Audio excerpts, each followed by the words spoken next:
The Suns add Bradley Beal. Oh no! Well, it's probably not a big concern for the Nuggets. Plus, we'll talk about the draft really briefly and why so many teams are going to have a hard time finding the answer for how to plan for Denver. This is Locked On Nuggets. You are Locked On Nuggets, your daily Denver Nuggets podcast. Part of the Locked On Podcast Network, your team every day. Welcome to Locked On Nuggets, your daily Denver Nuggets podcast, part of the Locked On Network, your team every day. Thanks for joining us, making us your first listen. We appreciate you guys being with us on whatever platform that you choose, whether you're on Apple Podcast, 5-star reviews, please, Spotify, likes, or on YouTube where you can catch a live version of the show. It's the best way for you to support the show. Just hit the subscribe button and the notifications button. It helps us out so much. We really appreciate you guys being a supporter of the show. My name is Matt Moore. I'm a senior NBA writer for the Action Network and co-host here at Locked On Nuggets. Solo tonight on a Monday. Adam Mares not feeling well. I don't know how he managed to get himself sick. I do know he worked himself to the bone and then drank all the rest of the time. He did nothing but party and work. And that man is too old for that nonsense. And I'm calling him out here. Calling him out. You're too old for that stuff, Mares. No, actually, he's just under the weather. So it's fine. He's not here today. Don't have to be back tomorrow or the next day, but we will be back together soon to break down stuff. So in the meantime, you've got me here on a Monday night. Chat's already bumping on the live show. Mustafa Jones says, NBA champion Denver Nuggets. Mathis 2 says, still can't believe we won. Alan says, we fine in the West. All these folks hanging out with us. Appreciate you guys being with us. On today's show, we're going to talk about the Bradley Beal trade, what it means to the Nuggets. I'm going to try and not give a whole bunch of old takes exposed to be later looked at. I will try and be somewhat reasonable in the analysis here of the Beal trade for the Phoenix Suns. We'll talk about the Denver draft discussion really briefly. I will be honest with you. I have not had time to get to the range that Denver will be in. So we're going to talk in generalities about the draft and what the Nuggets will probably like to do. I will talk to you a little bit more probably about what the market is for the Nuggets to move up in the draft where they want to get to. So we'll talk about that. And then the final one, I have some thoughts on the matchup breaker. Is every time that an NBA team wins a championship, it's a copycat league and everyone starts chasing that team. So how are teams going to try and chase the Nuggets? I don't know that they're going to, because I'm not sure that anyone feels like they can. We'll talk about that in the final segment. We'll start with Bradley Beal, who gets traded from the Washington Wizards to the Phoenix Suns in exchange for Chris Paul, Landry Shamet, bunch of second rounders, and some pick swaps. It was a terrible deal for Washington. They pretty much had to do because they had to start moving forward. They were time to rebuild this thing. Bradley Beal did exactly what we all talked about. I just want to say, I was writing about this thing with Beal 5 years ago and being this is going to end badly. You need to get off of it. Please don't re-sign him. And they just kept going in. And Tommy Shepard has taken the most beef for it. I'll just say that Ted Leonsis gets things stuck in his head about what he wants. And ownership sometimes is I want that guy. And that guy's my guy. And you believe in things. And quite honestly, they shouldn't have. Beal has had a track record of injury absences, and not only has he had a track record of injury absences, but he's had a track history of injury absences at the end of the season, oftentimes with situations where it's does he need surgery? Does he not need surgery? Oh, he's going to go ahead and he's going to have surgery. And I'm not going to blame him because the sooner that you get surgery, the sooner you can get back. That's every player's decision, and there's lots of things going into that. However, it's been known in league circles that basically he wanted the contract because he wanted the money, and he knew that the Wizards were the only team that was going to give him the money. So he didn't demand a trade, and he stayed, and he actually told teams, I don't want to go to you, because he knew that that would lessen the chances of him getting the contract that he did. He got that contract, and a year later, guess what? He's a Phoenix Sun. This is just how it goes sometimes. Good on Bradley for getting the bag. Got that bag. St. Louis owns Bradley Beal. For the Suns, look, there are mechanisms where this works and it helps specifically versus Denver, right? So when Denver was forcing all of those Landry Shamet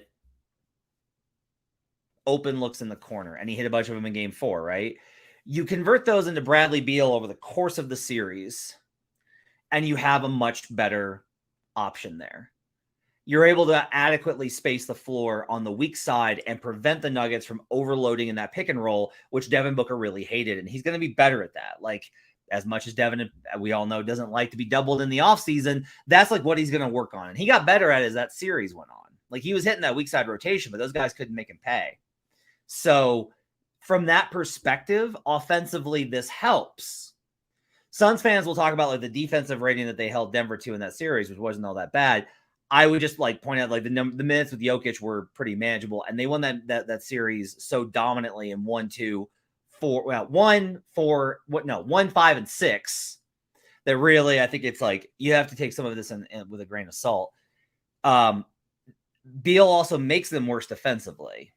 Like he just does. He's undersized. He's not physical. That's going to be a problem for them.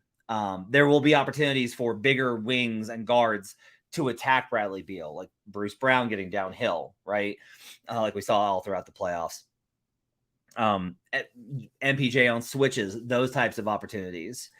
And so even if you have KD and you have Booker and you have Beal in the corner, you still are going to need a screen and roll option. And you're going to need another guy. You have to have another guy on the floor. And you can have that be a non-shooter like a Kogi or Shamet. Well, not Shamet anymore, but those other guys. You can go that route. And that's what they'll aim for. The Suns will try and reconfigure with a trade for depth. I could tell you that like they were in pretty, not heavy. They were in what I would describe as significant talks with Boston about a three-way deal that would have landed Malcolm Brogdon and other pieces for DeAndre Ayton. Those deals are probably still on the table from a framework perspective. I don't think that Brogdon, I'm not sure that Brogdon's the piece that comes back, but I think that Boston is a team that's interested in DeAndre Ayton. And if Boston's interested in DeAndre Ayton, then they have multiple pieces that they can send that kind of will help refill Phoenix's roster a little bit. And then they'll work on the margins. They're going to be very limited by this new CBA, but they'll try and work on the margins to find value guys. I don't think necessarily that there's like a ton here from the perspective of like what Beal adds. It's more just like you raise the overall talent, you make it a little bit harder. On the one hand, I want to be like, hey, look, being a great offense is about chemistry and rhythm and blah, blah, blah, blah, blah. By the numbers, do you know what like the most effective offense in the league in league history was? It was the Nets 2 seasons ago. Because they just overwhelmed everyone with offense. They just had the best offense. Sure that you had Kyrie Irving and Kevin Durant and James Harden. Pretty good. So like you have this opportunity to get there anyway from a numbers perspective. But as we've learned in the playoffs aren't just about how much firepower you bring. It's about what problems you present and whether teams can solve them. And I'm not sure that Beal necessarily presents problems that Denver can't solve to the degree that they need to get past them offensively. So that's not to say that this is a bad trade for Phoenix. I think that we've gone a little bit far on this being like, this is a bad trade. Phoenix got closer to a title with this trade. Like they're not a better team because they have fewer pieces. They have more things they got to fix. But if you like project out the idea of them filling out a roster, and you just say your third guy goes from Chris Paul, who is 38 and constantly injured, as much as I love Chris Paul, and his three-point shot was really starting to waver. And that turns into Bradley Beal. That's an upgrade. So the Suns are closer to the Nuggets and closer to a championship than they were last week. But I also just don't think that this gets them like, this doesn't move them into favorite status. It is not a world-breaking team. They are not like, I don't define this as a super team with Devin and Kevin and Beal. It just doesn't feel that way to me. And if they get the right pieces around them, they could be, right? Giving this team to Frank Vogel, who's going to probably find a way to have them defend at a high level. Pretty good. But there's a lot of work for them to actually fill out the roster. And we're going to have to see what that looks like the rest of the way.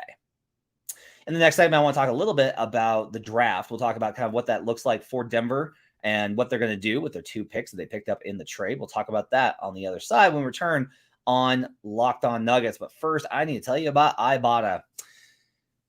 We're always throwing money at something. Kids' school supplies, new house project, the list goes on. It's time to stop spending your hard-earned money without getting anything in return. Enter Ibotta. You can earn cash back on every shopping trip. Ibotta gives you cash back on hundreds of grocery items, from produce to personal care to pantry goods. Either link your loyalty account or upload your receipt after you shop, and you get your cash back. It's just that easy.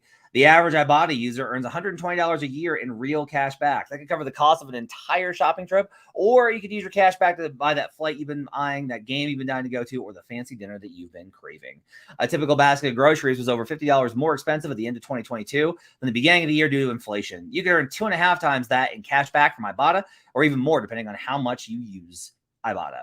Ibotta gives you real cash back, not points. Other apps give you points that don't amount to much, but with Ibotta, you can get real cash back that you can cash out to your bank account, PayPal, or gift cards. You can earn cash back on hundreds of online brands and retailers too when you start with Ibotta, including Lowe's, Macy's, Sephora, Best Buy, and more. Right now, Ibotta is offering our listeners $5 just for trying Ibotta using the code LOCKED when you register. Just go to the App Store or Google Play Store and download the free Ibotta app and use code LOCKED, LOCKED. That's Ibotta in the Google Play or App Store and use code LOCKED. We'll be right back. Locked On Nuggets. Locked On NBA's mock draft special is here, and it's bigger than ever. Follow along the entire first round in a 6-episode ultimate mock draft experience only Locked On can deliver. All episodes are available now on Locked On NBA Big Board on YouTube or wherever you listen to podcasts. All right, second segment here on Locked On Nuggets. Appreciate you guys being with us on Monday. Well, let's talk a bit about the draft. So once again, like, I will also explain to you kind of my thing on the draft. I used to try and do the whole, like, I'm going to do the tape and do the film, make notes and say, and do a mock draft. I used to do that over CBS. And a couple of things of reasons why I didn't do it. One, I think if you're going to do it, you need to be like the guys that do it full time, like the Draftniks and the draft Twitter people that are obsessed about it and do all of the work all year round and put the guys into tiers and rankings. And they have like different, spectrums of 3-dimensional analysis of concepts. Like, it's really cool stuff if you're into all that. And I'm not saying that I'm not. I could be if I was paid to, but like, ultimately there's only so much time in my life. And so I decided to spend more time covering the NBA and less time covering the draft. As a result, you tend to try and catch up in these last 2 weeks. So instead, what I've started doing is, like, I listen to a lot of like what I hear around the league. Like, I have a good sense for you of what the top 10 looks like.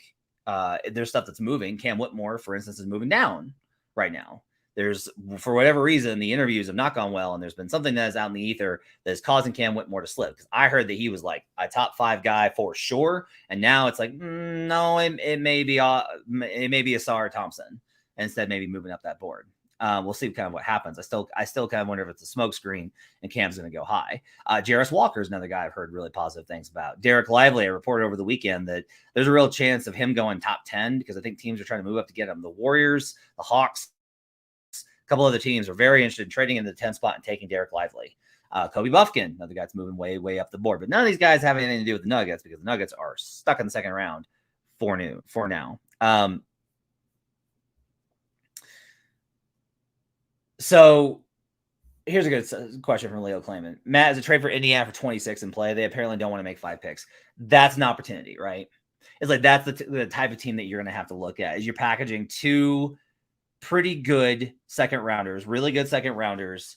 I don't think they're going to have to include a pick. I don't know if the Nuggets want to clear a roster spot to do so. They may want to do that. I don't know who that would wind up being.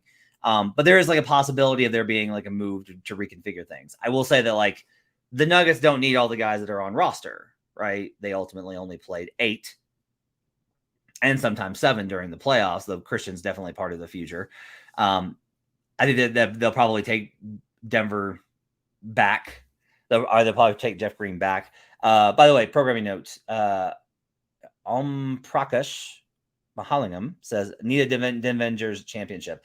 You're in luck because on Wednesday we're doing Denvengers. So that's Ryan Blackburn, Swipe a Cam, Adam if he's healthy, and me. We'll do that on Wednesday. So the value, I will say, of the second round picks, there are these dips and valleys in the draft, and I think that there's a dip around 15 to 20. And then there's another dip around 25 to 30. But I do hear the second rounders are pretty valuable. Like, there's a lot of guys in that range that teams kind of like. So Denver might be able to get like a really good one. I will go ahead and recommend that you follow on Twitter CT Fazio, who does deep dive work on draft prospects all year round and has like a whole list of guys. He's actually in the chat right now. CT3 says a couple of Razorbacks in the Nuggets range. Woo pig. So go check out CT Fazio on Twitter if you want more. He's on with Ryan Blackburn on Pickaxe and Roll. So they can give you like a full deep dive discussion. I am not trying to pass this off. What I'm trying to say is trying to give you an idea of like what the market is for them to move up. You need to find teams like Indiana that don't want to make as many picks as possible. And one of the things that is going to get complicated is these picks are raising in value now because the new CBA makes it so tough for you to spend money that there's going to be a lot of teams that are like, we just got to get as many like cheap ass contracts on rookie deals as possible. And they will prioritize those. So it's going to be tough, but I do think that Denver will at least have a chance to move into that range in the back 10. I don't think that they can get any higher. And the problem is, if you look at 19 through 24, so that's Golden State. I will note, I've heard Golden State wants to either move up or out. They don't want to be at 19. They have guys that they want that are not going to be there at 19. So they're trying to move up. That's why you've heard the Kuminga conversation.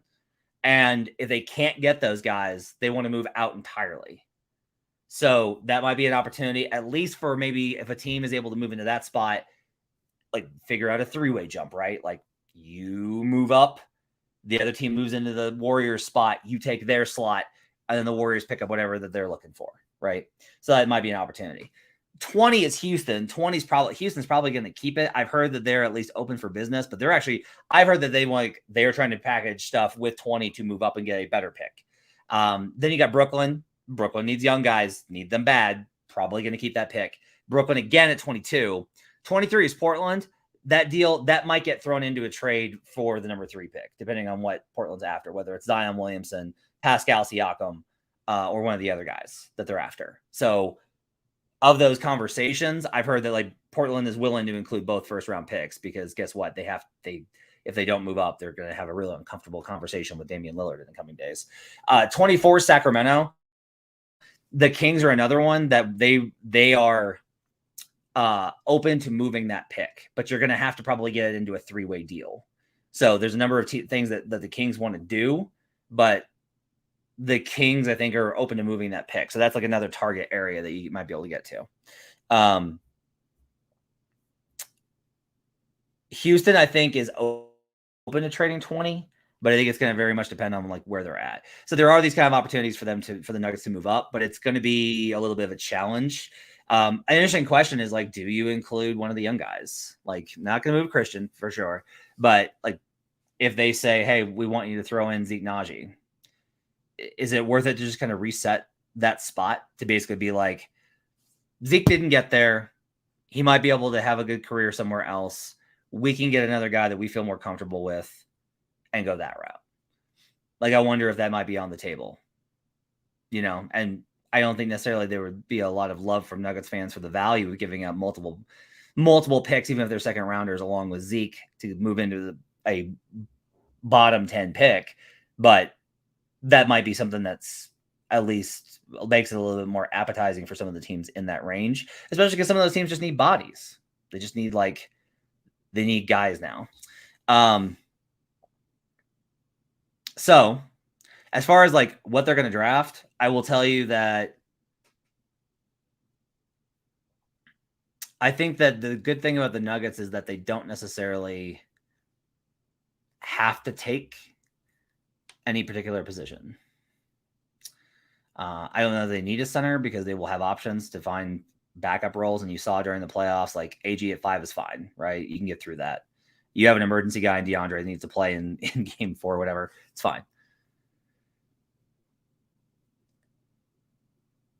You don't necessarily have like a spot that you need to fill. I think defense and length and athleticism are always going to be Calvin Booth attributes. But, if you find a guard that's got that combination, maybe that's an option just to provide a little bit of depth. Get yourself something that's like a long-term option for Bruce Brown in case he does give it one more year, but you need like a long-term solution that's more of a ball handler than Christian Braun's going to be. All right. On the other side, I want to talk about the Nuggets as a matchup problem and why I think that teams are going to have an eye on how to beat Denver. And I'm not sure that anybody's got a good idea. The Bradley Beal trade kind of proves that. We'll talk about that on the other side. First, I need to tell you about PrizePicks. PrizePicks daily fantasy made easy. Just pick 2 to 6 players, and if they'll score more or less than their PrizePicks projection, and you can win 25 times your money on any entry. No competing against other people. You're not going against dudes with like hundreds of spreadsheets up. It's just you versus the projections, and they offer projections on any sport that you can watch. NFL coming soon. I got my NFL Sunday ticket. Very excited for that. NBA, MLB, NHL, PGA, college football, men's college basketball, women's college basketball, soccer, WNBA. Love the NBA props, WNBA props, esports, NASCAR, tennis, MMA, boxing, disc golf, Euro basketball, cricket, and more. Entries can be made in 60 seconds or less. It's just that easy. Offer safe and fast withdrawals, and they're currently operational in over 30 states and Canada. Download the PrizePicks app or go to prizepicks.com to sign up and play daily fantasy sports. First-time users can receive a 100% instant deposit match up to $100 with promo code LOCKEDON. If you deposit $100, they'll give you $100. Put in 50, they'll give you 50. Don't forget to enter promo code LOCKEDON at sign up for an instant deposit match up to $100. PrizePicks is daily fantasy made easy. We'll be right back on Locked On Nuggets. Back here on Locked On Nuggets. Thanks for joining us and making this part of your day. The Atlas has this question: what happened to Kamagate? So Kamagate signed a new deal overseas, and we'll kind of find out more about that as it goes along. The Nuggets maintain that they're still high on him. They still have plans for him, but like the timing just isn't right. I know that everyone's really excited about him. So was I. I think it's like there's a possibility he's going to be really good, but he's not going to be over next year. Like, period and dot.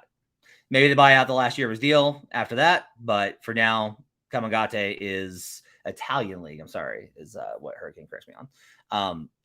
So Kamagate is not going to be around for a little while.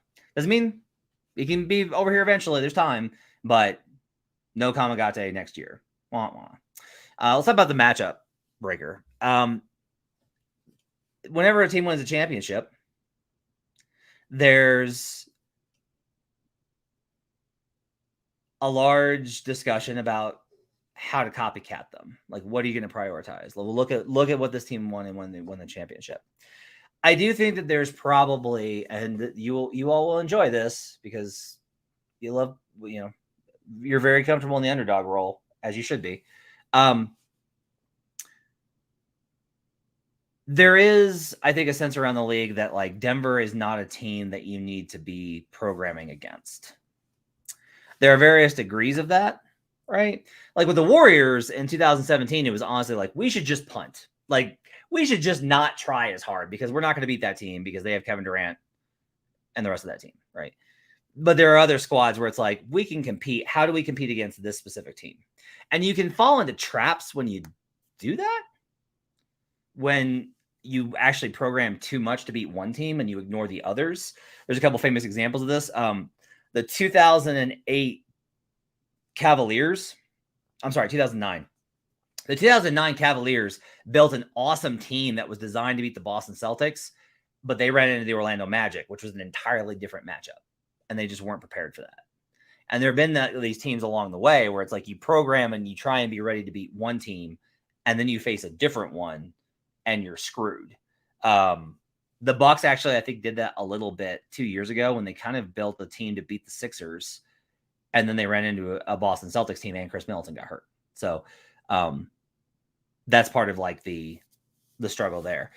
Denver in particular, I think is a team that when I'm talking to some people around the league, I think there's a real like, we can't really build a team to beat them. From the like, if we're going to beat them, we're going to just have to be better than them. That's kind of the idea, because the idea of like, all right, if I get an amazing defensive center, well, he just tore through Anthony Davis and Bam Adebayo. So who am I going to get that's better?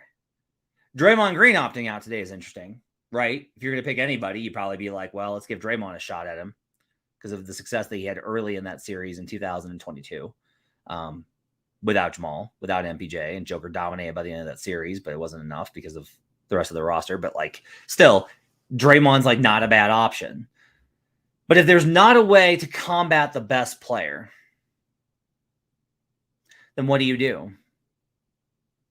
can add more length, right, and size, because I think that's a key that I think everyone kind of walked away from, was like, man, you're going to have to get bigger. You know, I think everyone's like, you're going to have to get big if you're going to beat Denver, right? Which is why Bradley Beal honestly doesn't change much with Phoenix, and Chris Paul wouldn't change much for the Lakers. You're still talking about guys that are undersized and adding them to the roster component. I wonder what the Warriors are going to do from that perspective. I wonder if the Warriors are going to look at this and be like, we have to make sure that we can go big. I genuinely kind of wonder how that's going to factor into the Kuminga conversations, which they've had. They talked today about wanting to keep him, but we'll see. I think there's a lot of different things about that. Recap Rico is a Lakers fan. It says Kawhi's Toronto Raptors team is the best fit to stop the Nuggets. You need a bunch of guys 6'9". You know, here's the problem: is the Raptors have a very specific style and motor. And it's true that they've had a lot of success versus Jokic, and they've had a lot of success versus Denver. But I will say that one of the things is that they catch Denver off guard with how they play, because it's so different. They are going to struggle in a playoff environment, though, because Denver will adjust game over game. And it's going to be very hard to – a lot of it for them is just simply outworking the opponent. It's hard to outwork Denver in a playoff environment. It works in the regular season, but not necessarily down the road. So that's like one of the troubles I think that winds up happening. Denver, I think, is in a very unique position in being a team that not a lot of teams are going to specifically program against until they win another title. There's going to be some skepticism of like, well, let's see what them do it again. And because of their unique combination around Jokic, there's not really a counter. It's a really good position to be in. Like, you're not going to be, you don't have the entire league tinkering to try and figure out how to solve you. And there's not like really a good option for it. The Atlas asks, is Jack White or Gillespie any good? I think both those guys are good. You know, I was not less impressed with Gillespie at Summer League as Adam was. Adam was like very impressed with him. So if you think that Adam's takes are better, which I think most people do, you should be enthused. They're really high on him, and he will be back. And like, there's a good chance that he is that fourth guard that they've been looking for. That like he can just run the point, eat up minutes, and be a good regular season player, regardless of whether he can play in the playoffs. Jack, I think, is, Jack's got a lot of potential. I would love to see. I like Jack White's game. He's the hardest button to button, but I do think that he's worth at least seeing what he turns into. But you also got to remember, like, these guys are always in the margins, and sometimes teams go in different directions just to see if they can find a different combination, or because of injuries or whatever else. So like, Jack's here now, and Jack's got a championship ring. I don't necessarily know that Jack's like programming forward is like a big part of the Nuggets. Love the Giant Dose says, I don't think the Warriors respect the Nuggets. Kerr came off very arrogant, like he had the blueprint to beat them. I don't think so. I would disagree with that. Kerr's not a really arrogant dude. He's really not. I've covered him for long enough and know enough about him to say definitively that I don't find him to be arrogant. It's not how he is. He's got a real appreciation for other teams in the league. But I think for him, you have to understand like his perspective, not just with the Bulls, but with the Spurs as well. And then with the Suns as GM, and then with the Warriors as coach. There's always a lot of really great players. There's all like, this is part of it, is you can't be like differential just because you can't target one thing. It's like, they're all tough. It's always difficult. Everything's hard. So I think there's a level of respect. I think especially from Draymond, if you listen to his podcast or the playoffs, you would get that sense. It's like, Draymond understands how good Jokic is. Like, he's one of the players that's like, no, this guy, like, he got it. He got it pretty early. And that playoff series last year proved it to him on a whole other level. Alan asked, anywhere on Zion, the Pelicans making a move? So Bill Simmons said he doesn't expect Zion to be there by Thursday. You know, I don't know. That Blazers deal is going to get pretty nasty, because Charlotte is going to tell teams that they will take Scoot because it puts them in better position for a trade, just in case, just to keep all options open. And if you don't know that Scoot's going to be on the board, it's hard for you to really commit assets to the Blazers because that deal is off if Scoot Henderson is off the board at 2. No one is trading up to take Brandon Miller. They might trade up to take Amen Thompson. There's one team in particular, I think, that would trade up to take Amen Thompson. That's a intuitive based off of things I've heard. I think there's one team in the Eastern Conference with a lot of trade assets that would move up to get Amen Thompson. But that's it. Otherwise, it's just Scoot Henderson. And so if you're the Pelicans and you're trying to get Scoot, if Charlotte comes to you and is like, we're going to take him unless you give us Zion and whoever and your pick and how much do you want him? How much do you want to do this? Because the other thing is that New Orleans has let this out of the bag too much.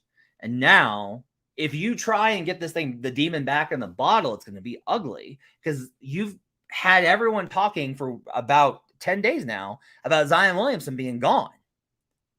So that's a pretty bad look. 5555-ish says, we need Watson to fill Jeff's role.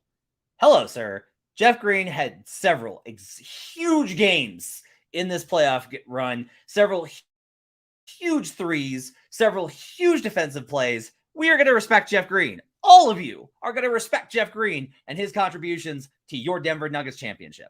Just going to go ahead and get that out there right now. So, getting back to the trades, I think there's a pretty good chance Zion's not in New Orleans, but I don't know if it's going to be in Portland or not. And that's going to make things really interesting. If Friday is going to be nuts, either way, there are a lot of dominoes that are going to fall on Thursday night and they're going to bleed into Friday. And I'm going to be out of town on Friday. I'm going to Steamboat because I need to get away and touch grass. So, all that said, the West is going to continue to shake up. There's going to be a lot of changes between now and Friday. Thursday night could be a little bit wild. Friday, I think, will be even wilder. We'll see how it works out. All right, that's going to do it for Locked On Nuggets for Monday. Thanks for joining us. We'll be back tomorrow with another episode. Den Vengers on Wednesday. We'll talk to you guys then. Until then, rate, review, subscribe. Give us those 5-star reviews. Turn on notifications. Subscribe to YouTube. Best way to support the show. Have yourselves a good day. We'll see you guys again tomorrow on Locked On Nuggets.